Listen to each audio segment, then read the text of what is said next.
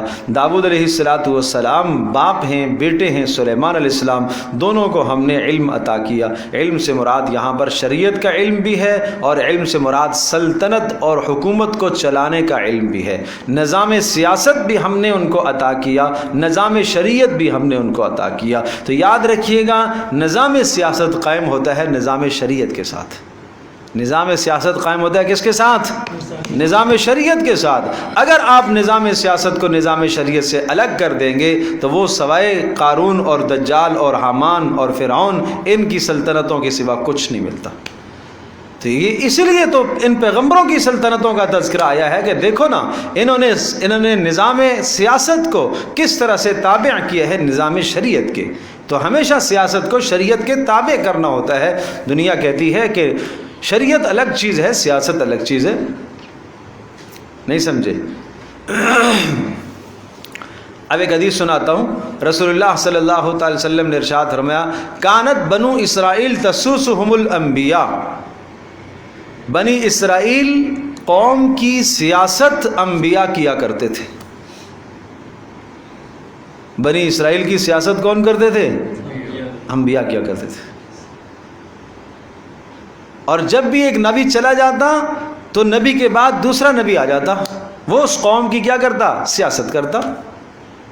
لیکن آپ نے فرمایا میں آخری رسول ہوں، میرے بعد کوئی نبی نہیں آئے گا، میرے بعد میرے خلفاء ہوں گے۔ میرے بعد کون ہوں گے؟ میرے خلفاء۔ تو میرے خلفاء ہوں گے نا، پیارے پیغمبر صلی اللہ علیہ وسلم نے سمجھایا کہ میرے خلفاء ہوں گے، اور وہ میرے خلفاء کیا کریں گے؟ وہ میرے خلفاء میری امت کی سیاست کریں گے۔ تو آپ یہ بتائیے کہ پیارے پیغمبر صلی اللہ علیہ وسلم کو جس کا اپنا خلیفہ بتا رہے ہیں تو وہ خلیفہ شریعت سے نکلے گا؟ اس کو نکلنا چاہیے، اس کو شریعت سے بیزار ہونا چاہیے، اور وہ یہ کہے کہ نہیں شریعت الگ چیز ہے اور سیاست الگ چیز ہے۔ اور ایسوں کی باتوں کے جھانسوں میں ہم لوگ بھی آ جاتے ہیں۔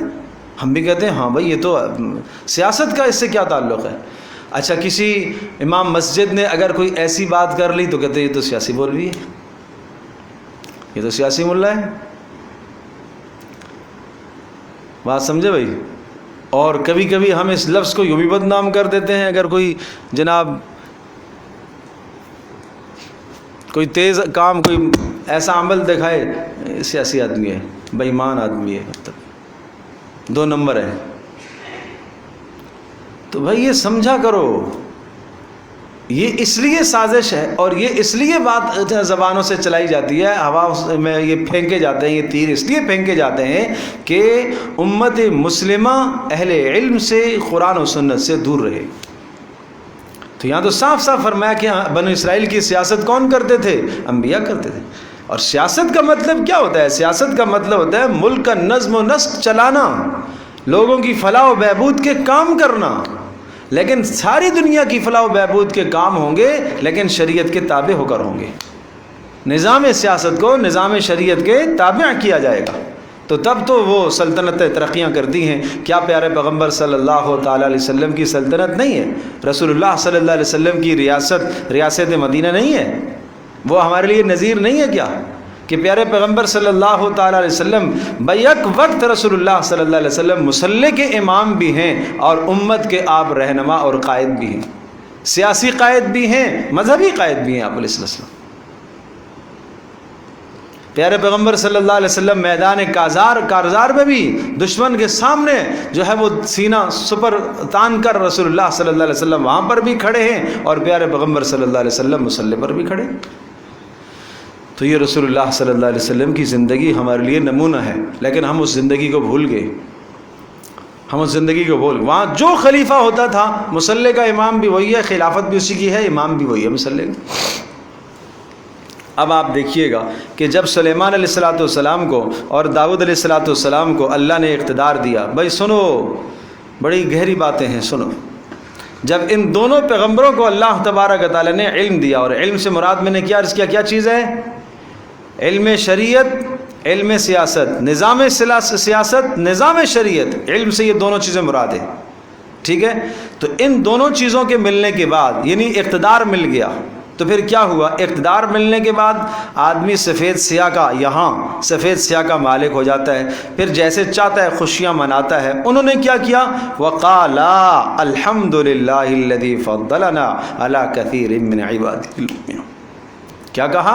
ساری تعریفیں اس اللہ کے لیے جس نے ہمیں اپنی مخلوق پر فضیلت عطا فرمائی ہے، ہمیں اقتدار سے بھی نوازا ہے، ہمیں نظام شریعت بھی دیا، نظام سیاست بھی دیا ہے۔ اے اللہ تیرا شکر ہے، تیرا شکر ہے۔ تو دونوں پیغمبر کیا کر رہے ہیں؟ اللہ کا شکر ادا کر رہے ہیں۔ تو جب کوئی کامیابی دنیا میں اقتدار کی ملتی ہے تو یہاں کیسے شکر ادا ہوتا ہے دیکھتے ہیں آپ لوگ، سمجھے بھائی؟ جب سیاست میں الیکشن کے بعد جب کامیابی کا اعلان ہوتا ہے تو پھر ہمارے ہاں کیا ہوتا ہے وہ آپ جانتے ہیں۔ دنیا کی زندگی تباہ ہو جاتی ہے، دوسروں کی زندگی خراب اور تباہ ہو جاتی ہے۔ پھر روڈوں پر جو سلسلہ وہ باجوں کا، گاجوں کا، ناچ کا، گانے کا، ڈانس کا، جو خلاف شرع طریقہ ہو سکتا ہے، جو شیطان کروا سکتا ہے، یہ لوگ کرتے ہیں۔ پھر وہاں تک تو شیطان بھی شرم آتا ہے، ایسے ایسے کام انسان کر بیٹھتا ہے۔ اس کو نہ انسان کے اوپر رحم آتا ہے، نہ کسی کی عزت کا خیال، نہ کسی کی غیرت کا خیال، نہ کسی کے آرام کا خیال، نہ کسی کے مال کی تباہی اور بربادی کا خیال۔ جو سامنے آتا ہے اندھے کی طرح اس کو تباہ کرتا ہے۔ اسی کو پیچھے گزر چکا ہے کہ زینا لہم اعمالہم، ہم ان کے اعمال کو کیا کرتے ہیں؟ مزین کر دیتے ہیں۔ فہم یعمہون، سرگرداں ہوتے ہیں، اس میں پاگل ہو کے پھر رہے ہوتے ہیں، پاگلوں کی طرح نعرے لگا رہے ہوتے ہیں۔ دیکھا ہے کہ نہیں دیکھا ہے؟ وہ پاگل جو نعرے، وہ ان کو نماز کا ہوش نہیں، ان کو کسی کے آرام کا احساس نہیں، ان کو سامنے سے کوئی ایمبولینس گزر رہی ہے، شاید اس میں کوئی شخص ایسا ہو کہ چند لمحے جس کی زندگی کے باقی ہوں، اس کو جلدی جلدی مقصود تک پہنچایا جائے، ایسا ہے نہیں۔ ہم جیت جو گے، ہم خوشیاں منائیں گے۔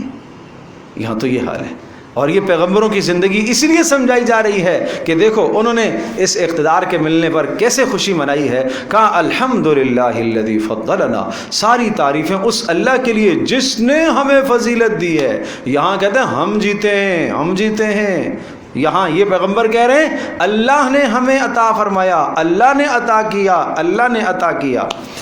وورث سلیمان داود، اور ان دونوں پیغمبروں کی سیرت سنو۔ وورث سلیمان داود، اور داود علیہ السلام کے بعد ان کے وارث بنا دیے گئے، وارث بنے حضرت سلیمان علیہ السلام، علم میں بھی، خلافت میں بھی۔ نظام خلافت میں، نظام شریعت میں حضرت داود علیہ السلام کے وارث کون بنتے ہیں؟ ان کے بیٹے سلیمان۔ اور اللہ پاک نے ان کو اور ترقی عطا فرمائی۔ وقالا، اور کہا، کس نے کہا؟ سلیمان نے کہا، یا ایھا الناس، اے لوگو سن لو، علمنا منطق الطیر، ہمیں عطا کیا گیا ہے ایک اور نعمت ہمیں اللہ نے دی ہے۔ کیا؟ منطق الطیر، پرندوں کی بولیاں ہمیں سکھائی گئی ہیں۔ یہ اللہ نے خاص معجزہ عطا فرمایا تھا، کس کو؟ سلیمان علیہ السلام کو۔ دو پرندے آپس میں جب بات چیت کر رہے ہوتے، سلیمان علیہ السلام سمجھ لیتے تھے کہ یہ کیا کہہ رہے ہیں۔ یہ اللہ نے اتنی فہم عطا فرمائی تھی۔ وَأُوتِينَا مِن كُلِّ شَيْءٍ، اور اللہ کی طرف سے ملا ہے، عطا کیا گیا ہے ہمیں، من کل شیء، ہر شے، سامان سلطنت سارا کا سارا ہمیں دیا گیا ہے۔ اچھا، سامان سلطنت دیا گیا ہے تو پھر ہم زمین پر جو چاہیں کریں، فساد مچائیں، سرکشی کریں، دوسروں کی نیندوں کو اور آراموں کو حرام کریں؟ نہیں نہیں، ان ھذا لہو الفضل المبین، یہ اس اللہ کا فضل ہے۔ یہ فضل مبین کس کا ہے؟ اللہ کا۔ مزید سلطنت دیکھو سلیمان کی۔ وحشر لسلیمان جنودہ من الجن والانس والطیر فہم یوزعون، اور جمع کیا جاتا سلیمان علیہ السلام کے سامنے ان کا لشکر، ان کے سارے لشکر جمع کیے جاتے۔ کون سے سارے لشکر؟ جنات بھی جمع ہوتے، انسان بھی جمع ہوتے، اور طیر، پرندوں کے لشکر بھی لشکر سامنے لائے جاتے۔ گویا کہ سلیمان علیہ السلام کی سلطنت اور حکومت انسانوں پر ہی نہیں تھی، انسانوں کے بادشاہ صرف نہیں ہیں، جنات کے بادشاہ بھی ہیں، اور اسی طرح سے پرندوں کے بادشاہ بھی ہیں۔ اور آگے سورہ سبا کے اندر آتا ہے کہ جنات کو پر اللہ پاک نے ایسی ان کو سلطنت عطا فرمائی تھی، یعملون لہ ما یشاء من محاریب و تماثیل و جفان کالجواب و قدور الراسیات، بڑے بڑے محلات جنات تیار کرتے تھے، اور کیا کرتے تھے؟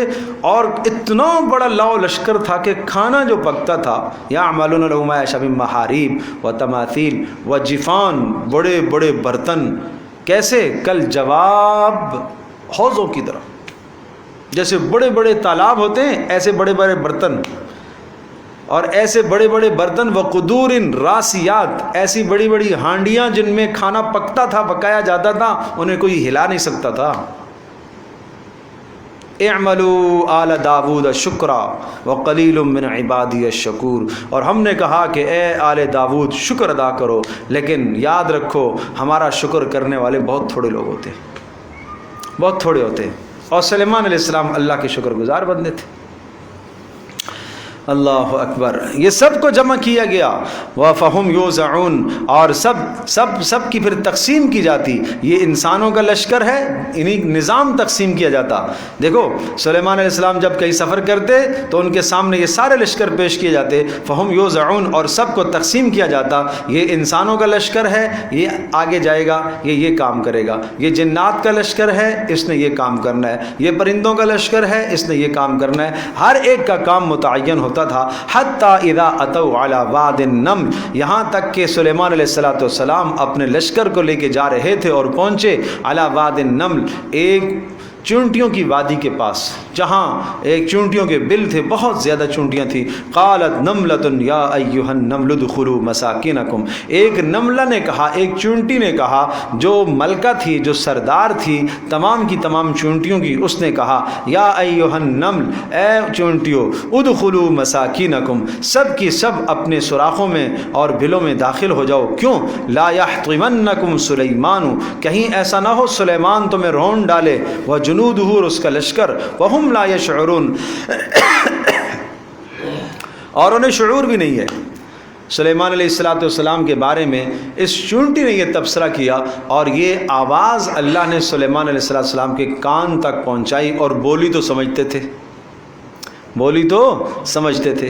ہوا بھی مسخر اور تابع تھی، اور ظاہر سی بات ہے کہ آواز منتقل کرنے کا ذریعہ ہوا ہے، تو ہوا کے ذریعے سے وہ آواز سلیمان علیہ السلام کے کانوں میں پہنچی، اور سلیمان علیہ السلام نے سارے لشکر کو وہاں روکا اور اس چونٹی کو بلوایا۔ کیا سلیمان کوئی ظلم کرتا ہے؟ تو نے یہ کہا کہ سلیمان تمہیں رون ڈالے اور اس کا لشکر تمہیں رون ڈالے؟ چونٹی نے پھر اگلا جواب دیا، یہ میں نے یہ بھی تو کہا ہے نا، وَهُمْ لَا يَشْعُرُونَ، کہ ہم چھوٹی چھوٹی ہیں جسامت کے اعتبار سے، اور سلیمان اور اس کا لشکر ہمیں دیکھ نہیں سکے گا۔ لا یشعرون، حکمت کی بات سمجھ میں آئی ہے کہ ہم چھوٹی چھوٹی ہیں اور ہم نظر نہیں آئیں گی۔ تو میں نے معذرت بھی تو کی ہے، میں نے یہ بھی تو بیان کیا ہے، یہ تو نہیں کہا کہ آپ ظالم ہیں، میں نے یہ کہا ہے کہ آپ کو پتہ نہیں چلے گا، اس لیے اب ہمیں رون ڈالیں گے، اس لیے کہ عالم الغیب تو آپ نہیں ہیں۔ نظام سلطنت اتنا آپ کے پاس ہے، سب کچھ ہے، لیکن عالم الغیب تو آپ نہیں ہیں نا۔ بات سمجھے بھائی؟ تو یہ چونٹی یہ جملہ بول رہی ہے۔ اللہ پاک نے اس چونٹی کا کلام کیوں ذکر فرمایا ہے؟ ایک وجہ تو یہ ہے کہ اس لیے کلام ذکر فرمایا کہ اس نے اپنی ہم جولیوں کی، اپنی ہم مذہبوں کی، ہم مشربوں کی فکر کی۔ اللہ کو اس کی فکر اتنی پسند آئی۔ کیا فکر کی؟ کہ دیکھو تم مر نہ جاؤ، تمہیں سلیمان علیہ السلام اور اس کا لشکر تمہیں کہیں رون نہ ڈالے، اس لیے اللہ پاک نے ان کا کلام ذکر کیا۔ بات سمجھے بھائی؟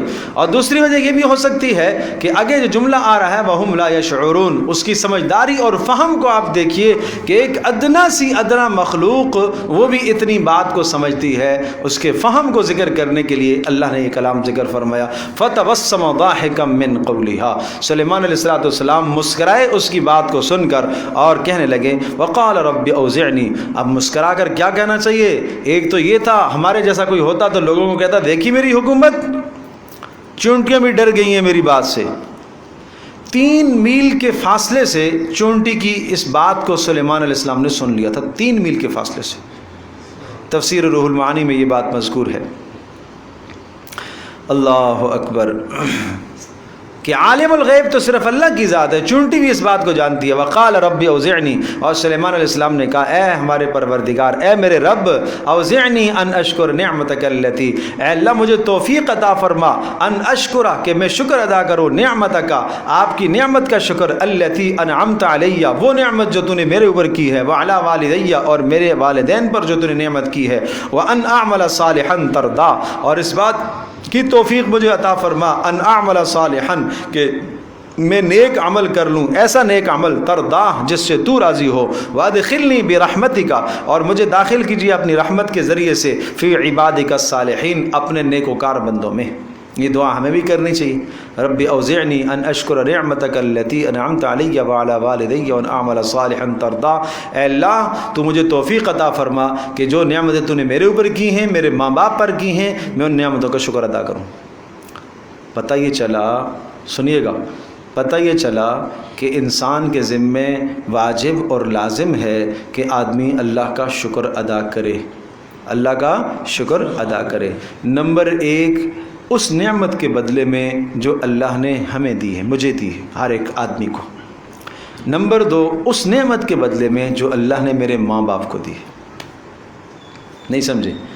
آج ایک جوان کسی قابل ہوا ہے تو اس کو یہاں تک پہنچانے میں ماں باپ کا کردار ہے کہ نہیں ہے؟ پھر ماں باپ کو اللہ پاک نے جو بھی نعمت عطا، مال دیا، مال خرچ کر کے اس اولاد کو اس قابل بنایا، باپ نے پڑھایا، محنت کی، ہنر سکھایا، سب کچھ کیا۔ ماں باپ کو اللہ نے ذہنی صلاحیت دی تو اولادوں کی کیا کی؟ تربیت کی۔ تو لہٰذا اولادوں کے ذمے لازم اور واجب ہے کہ اپنے اوپر ہونے والی نعمتوں کا بھی شکر ادا کریں اور اپنے ماں باپ پر ہونے والی نعمتوں کا بھی کیا کریں؟ شکر ادا کریں۔ اور اللہ سے یہ مانگیں کہ اللہ اس عمل کی توفیق دے جس عمل پر کیا ہے؟ تو راضی ہے، جس عمل پر تو راضی ہے، اے اللہ اس عمل کی مجھے توفیق عطا فرما۔ اور اس سے زیادہ واضح کلمات میں ایک اور دعا ہے سورہ احقاف کے اندر ہی ہے، وہاں پر بھی وہ بھی پڑھنی چاہیے اور وہ دعا بھی کرتے رہنا چاہیے، رب اوزعنی ان اشکر نعمتک التی انعمت علی وعلی والدی وان اعمل صالحا ترضاہ واصلح لی فی ذریتی انی تبت الیک وانی من المسلمین۔ سبحان اللہ، انی تبت الیک وانی من المسلمین۔ اے اللہ مجھے توفیق عطا فرما کہ میں اس نعمت کا شکر ادا کروں جو تو نے میرے اوپر کی ہے اور میرے ماں باپ پر کی ہے، اور مجھے نیک عمل کی بھی توفیق دے، اور اے اللہ میری اولادوں کو بھی اچھا بنا۔ اس میں اولادوں کا بھی تذکرہ ہے۔ سورہ احقاف کے دوسرے رکوع میں وہ دعا ہے، اس دعا کو بھی پڑھنے کا معمول بنایا کریں، اس سے ماں باپ کا شکر بھی ادا ہوگا، اللہ نے جو ماں باپ کو نعمتیں دے رکھی تھیں ان کا شکر بھی ادا ہوگا، اور اولادوں کو نیک راہ پر لانے کی بھی وہ بہترین دعا ہے۔ وَتَفَقَّدَ الطَّيْرَ فَقَالَ مَا لِيَ لَا أَرَى الْهُدْهُدْ، اور فرمایا وَتَفَقَّدَ الطَّيْرَ، اور جستجو کی، تفقد کیا، تفقد احوال مطلب ہے معلوم کرنا کہ سارے، حاضری جس کو آپ کہہ سکتے ہیں، حاضری لگائی۔ سلیمان علیہ السلام اپنی سلطنت سے غافل نہیں تھے، ایک بادشاہ کو، ایک سلطنت والے کو، ارباب اقتدار کو اسی طرح سے ہونا چاہیے کہ نگرانی ایسی ہو جیسے سلیمان علیہ السلام کی نگرانی تھی۔ ایک پرندہ غائب ہوا تو فوری پتہ چل گیا کہاں ہے وہ۔ بات سمجھ میں آئی بھائی؟ یہاں ملک میں کیا کچھ ہو رہا ہے، علاقے میں کیا کچھ ہو رہا ہے، کس کو خبر ہے؟ خبر ہے تو تب بھی جو ہے بے خبر ہے۔ وَتَفَقَّدَ الطَّيْرَ، اور سلیمان علیہ السلام نے جستجو کی، حاضری لی پرندوں کی، فقال، کہنے لگے مَا لِيَ لَا أَرَى الْهُدْهُدَ أَمْ كَانَ مِنَ الْغَائِبِينَ۔ اب یہاں پر بھی بڑا اہم نقطہ قرآن یہ لفظ ذکر کرتا ہے، کیا کہا؟ مَا لِيَ لَا أَرَى الْهُدْهُدَ، مجھے کیا ہوا کہ میں نہیں دیکھ رہا ہدہد کو، مجھے کیا ہوا کہ میں نہیں دیکھ رہا۔ یہ نہیں کہا ہدہد کہاں گیا ہے، نہیں سمجھے بات؟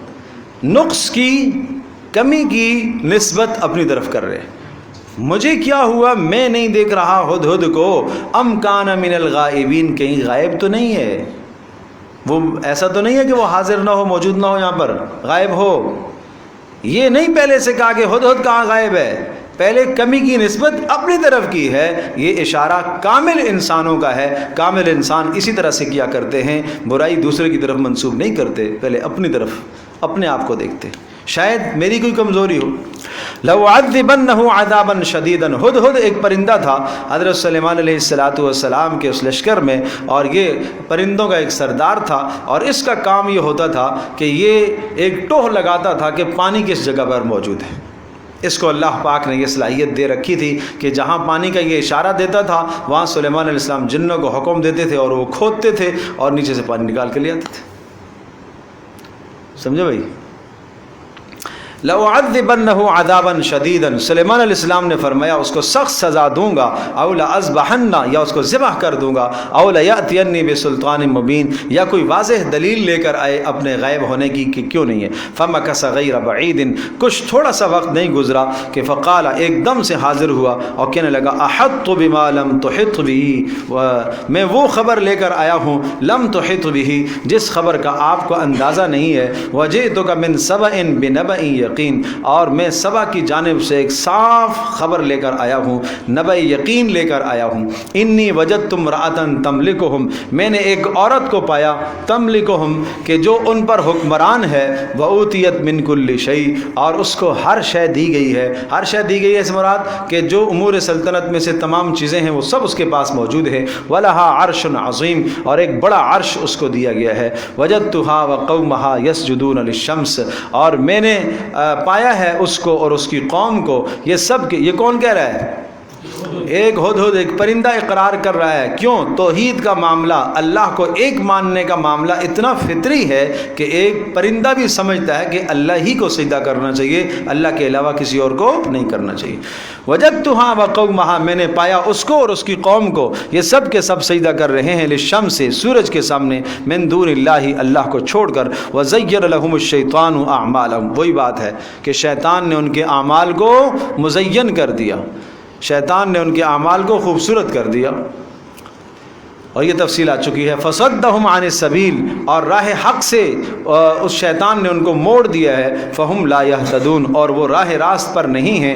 اللہ یسجدوا للہ، کیوں نہیں سجدہ کرتے اس اللہ کو، الذی یخرج الخبأ، وہ پاک پروردگار جو نکالتا ہے الخبأ، زمین سے پوشیدہ چیزوں کو نکالتا ہے، جانتا ہے، زمین سے نکالتا ہے، آسمان سے نکالتا ہے، آسمان سے پوشیدہ چیزوں کو نکالتا ہے، یعنی بارشیں آسمان سے اتارتا ہے، رات آتی ہے تو ستاروں کو ظاہر کرتا ہے، فی السماوات، آسمانوں میں، والارض، اور زمینوں سے پوشیدہ چیزوں کو نکالتا ہے، نباتات کو، وَيَعْلَمُ مَا تُخْفُونَ وَمَا تُعْلِنُونَ، وَيَعْلَمُ، اور وہ جانتا ہے، مَا تُخْفُونَ، جو تم مخفی رکھتے ہو، وَمَا تُعْلِنُونَ، اور جو تم ظاہر کرتے ہو۔ اللہ لا الہ الا ہو، اللہ ہی وہ ذات ہے جس کے سوا کوئی عبادت کے لائق نہیں، وَهُوَ رَبُّ الْعَرْشِ الْعَظِيمِ، عرش عظیم کا مالک تو اللہ ہے۔ اس نے کہا تھا کہ عرش عظیم اس کا بھی ہے، کس کا ہے؟ اس عورت کا، اور اس کا نام تاریخ کی کتابوں میں بلقیس لکھا ہوا ہے، ملکہ سبا۔ سبا ایک قوم گزری ہے جس پر آگے پوری صورت آ رہی ہے، سورہ سبا، تو وہاں تفصیلی حالات اس کے آئیں گے۔ تو اس کے پاس بھی عرش تھا، تو یہ ہدہد کہتا ہے کہ اللہ تبارک و تعالی عرش عظیم کا مالک تو اللہ ہے۔ یہاں تھوڑا سا غور کیجئے گا، اس عورت کا جو عرش ہے، عرش عظیم، نکرے کے ساتھ ہے، الف لام نہیں لگا ہوا، اور اللہ کے لیے جو عرش ہے، العرش العظیم، العرش العظیم، سمجھے بھائی؟ تو لہذا اس عرش عظیم کا اس عرش عظیم کے ساتھ کوئی تقابل اور مقابلہ نہیں ہو سکتا۔ قال سننظر اصدقت ام کنت من الکاذبین، سلیمان علیہ السلام عالم الغیب نہیں ہیں، کہنے لگے سننظر، ہم دیکھتے ہیں، اصدقت، تو نے سچ بولا یا جھوٹ بولا، اصدقت، تو نے سچ کہا، ام کنت من الکاذبین، یا تو نے جھوٹ کہا، اذهب بکتابی ھذا، یہ خط میرا لے اور جا، فالقہ الیہم، اور خط ان کے سامنے جا کر ڈال دینا۔ ان پرندوں سے اس وقت یہ کام بھی سلیمان علیہ السلام لیتے تھے، مراسلے کا نظام ان کے سپرد تھا، خط لے کر جاتے تھے، کسی قوم کے پاس جانا ہو، یہ جلدی رفتار سے پہنچ جاتا تھا اور وہاں خط ڈال کے آ جاتا تھا۔ سمجھے بھائی؟ ظاہر سی بات ہے کہ جب وہاں جائے گا اور وہ دیکھیں گے ایک پرندہ یہ پیغام کوئی لے کر آیا ہے اور پیغام لے کر دیں گے اس کو، تو یہ واپس بھی لے جائے گا۔ سمجھے بھائی؟ اور معنی یہ تھا کہ قاصد کو مارنا، قتل کرنا، پکڑنا اس قانون کے اندر بھی جائز نہیں تھا، دنیا کے کسی قانون میں وہ جائز نہیں تھا۔ تو اس لیے اگر کوئی چاہتے تو اس پرندے کو پکڑ لیتے، لیکن نہیں، اس لیے کہ قاصد ہے تو قاصد کو پکڑنا درست نہیں ہوتا تھا۔ ثم تولا عنہم فانظر ماذا یرجعون، اور پھر وہاں سے پیچھے ہو جانا اور دیکھنا، فانظر انتظار کرنا، ماذا یرجعون کیا وہ جواب دیتے ہیں، کیا کلمات کہتے ہیں۔ قالت یا ایھا الملأ، جب وہ خط اس بلقیس کے پاس پہنچا، بلقیس اپنے محل کے اندر آرام کر رہی تھی، اور اس پرندے نے، ہدہد نے جا کر اس کے سامنے یہ خط ڈالا اور اس نے اٹھایا اور کھولا تو اس میں یہ کلمات تھے، اور اس نے سب اپنی سلطنت والوں کو جمع کیا، وزراء کو، اور کہنے لگی انی القی الی کتاب کریم، بے شک میرے پاس ایک عزت والا خط آیا ہے۔ کیا خط ہے؟ انہ من سلیمان و انہ بسم اللہ الرحمن الرحیم، یہ شروع ہو رہا ہے اس کلمے سے، یہ سلیمان بن داود کی جانب سے خط جا رہا ہے، اور اس کا آغاز بسم اللہ الرحمن الرحیم سے ہے۔ سمجھو بھائی، تو پیغمبروں کا کلام دیکھو، آغاز کس سے ہو رہا ہے؟ بسم اللہ الرحمن الرحیم سے۔ تو بسم اللہ الرحمن الرحیم خط کے آغاز میں رکھنا، یہ سلیمان علیہ السلام سے چلا آ رہا ہے۔ پیارے پیغمبر صلی اللہ علیہ وسلم بھی اس کا التزام و اہتمام فرمایا کرتے تھے، اور بہتر تحریروں میں اس طرح سے اس کا انتظام و اہتمام کرنا چاہیے، کرانا چاہیے۔ آج کل لوگ اس کا متبادل 786 لکھ دیتے ہیں، اس کی کوئی حقیقت نہیں ہے، بسم اللہ ہی لکھنی چاہیے۔ اللہ تعلو علی واتونی مسلمین، کوئی لمبا چوڑا خط نہیں تھا، ایک ہی جملہ ہے، اللہ تعلو علی، سرکشی مت مچاؤ، سرکش مت ہو جاؤ، غرور مت دکھاؤ، تکبر مت دکھاؤ، واتونی مسلمین، اور اسلام کے ساتھ میرے پاس آ جاؤ، واتونی مسلمین، میرے تابع ہو جاؤ۔ اقتدار سلیمان علیہ السلام کو اللہ نے عطا فرمایا ہے، دو باتیں ہیں، اگر اپنے اس اقتدار پر قائم ہونا ہے تو تابع ہونا پڑے گا میرے دین کے، اس دین کے تابع آپ کو ہونا پڑے گا۔ تو اس طرح سے سلیمان علیہ السلام نے یہ خط بھیجا، اور یہ خط اس تک پہنچا، پھر اس نے اپنے تمام کے تمام اراکین سلطنت سے اور سب اپنے وزراء سے مشورہ کیا۔ قالت یا ایھا الملأ افتونی فی امری ما کنت قاطعۃ امرا حتی تشہدون، یہ انشاءاللہ اگلی نشست میں ہم ذکر کریں گے۔